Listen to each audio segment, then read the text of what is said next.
Nakikita mo ba tong dalawang picture sa baba? Alin sa mga ito ang kailangan na ng pasta? At syempre pa, pag tama ka, well, tama ka. Good for you. Again, Your Majesty, it's me, your dental nurse, Miss July. Got a dental drama? Let's sit, chit, and fix it quick. So guys, both photo needs a repair. But the first photo, guys, naghihingalo na yan. Let's admit, may mga bagay talaga na okay from the outside but not on the inside. Parang relasyon mo sa jowa mo, okay from the outside but not on the inside. Char, wala ka palang jowa. Nakalimutan ko. So anyway, guys, that's irreversible.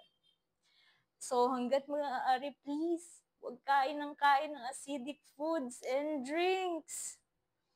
Guys! Photo number 2 is the result of bacteria and sugar debris na naiwan sa ating bibig mula sa mga pagkain kinain natin.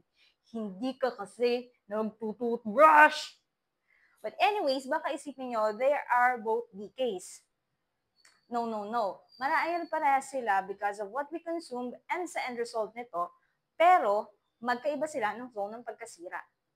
Tooth erosion happens because of our frequent intake or addictive intake of acidic food, tapos bigla ka magtutoothbrush. Very wrong.